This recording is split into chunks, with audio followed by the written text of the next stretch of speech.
Picture this. The scorching sun beats down on the golden sands of ancient Egypt. A civilization rises from the banks of the life-giving Nile. But for the ancient Egyptians, life didn't end with death. It was just the beginning of an epic journey.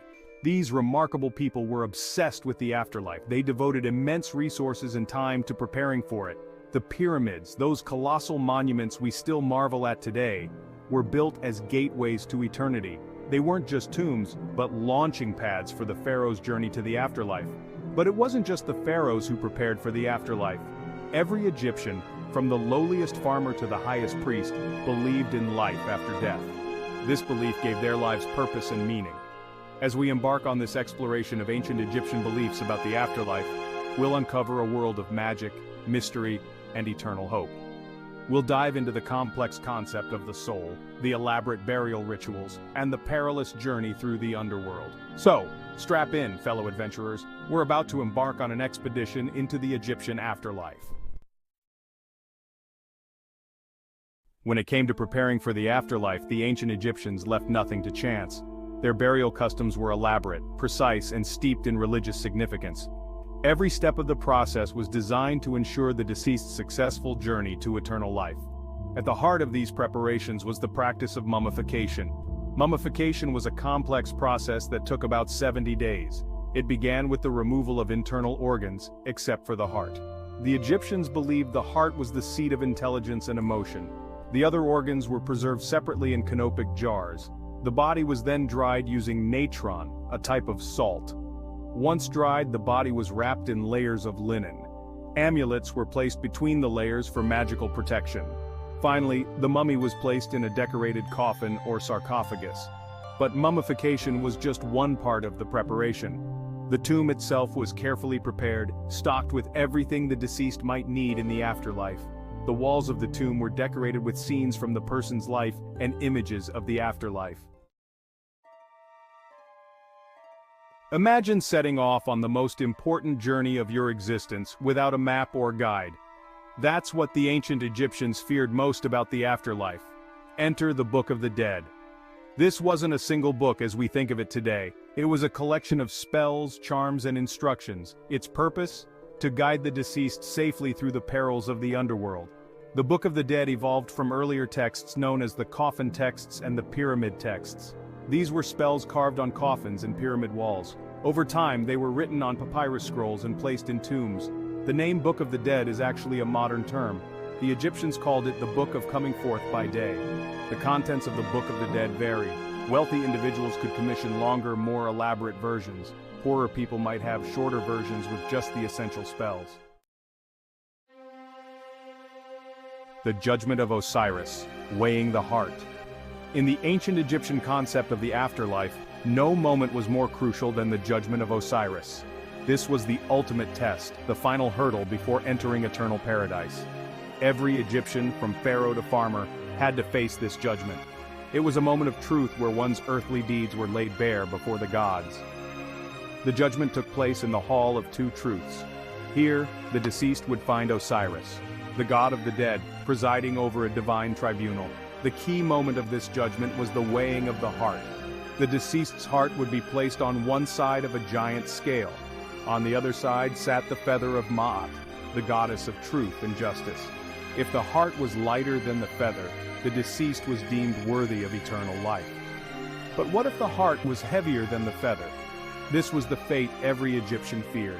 It meant the person had lived an unworthy life, weighed down by sin and wrongdoing.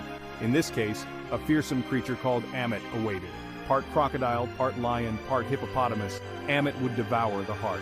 This second death was final, erasing the person from existence for eternity. The Egyptian underworld. When we think of the afterlife, we often imagine a single destination, heaven or hell. But for the ancient Egyptians, the afterlife was a complex realm called Duat. This wasn't just a place you arrived at after death. It was a perilous journey, a series of challenges and obstacles that the deceased had to navigate. Duat was a mysterious and dangerous place. It was often depicted as a series of caverns or gates, each guarded by fearsome demons. The deceased had to know the correct spells and passwords to pass each gate. This is where the Book of the Dead came in handy. It provided the magical knowledge needed to overcome these obstacles. Without this knowledge, the soul could become lost or trapped in Duat forever. One of the most important features of Duat was the celestial Nile. Just as the earthly Nile was crucial for life in Egypt, this heavenly river was vital for the journey through the underworld. The deceased would travel on the boat of Ra, the sun god, as it made its nightly journey through Duat. This journey symbolized the cycle of death and rebirth. The Yaru Fields, paradise in the afterlife.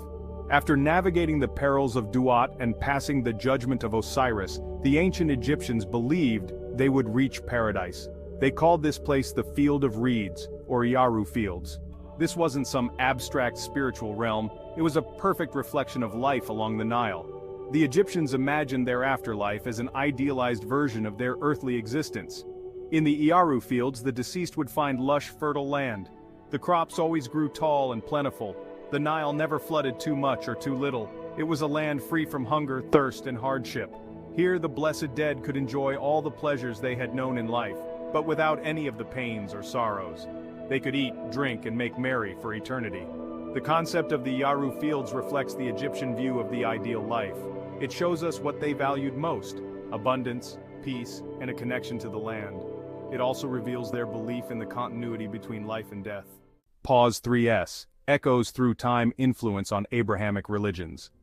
As we reflect on the intricate beliefs of ancient Egypt regarding the afterlife, one can't help but wonder, did these profound ideas influence the Abrahamic religions that followed? The similarities in concepts of judgment, paradise, and eternal life are striking. Consider the judgment of Osiris, where the heart is weighed against the feather of Ma'at. This bears a resemblance to the Day of Judgment in Abrahamic faiths, where one's deeds are measured to determine their fate in the afterlife. Similarly, the concept of paradise, as represented by the Yaru Fields, echoes in descriptions of paradise found especially in Christianity and Islam, a place of eternal peace, abundance, and divine presence. The Egyptians' belief in a continuation of life after death, where the soul lives on, mirrors the Abrahamic vision of eternal life. Could it be that the echoes of ancient Egypt's spiritual journey resonate through the ages, shaping the beliefs of millions even today? While it is difficult to trace direct lines of influence, the parallels are undeniable. These shared themes suggest a universal quest for understanding what lies beyond death, a quest that has connected humanity across time and cultures. Pause 3s.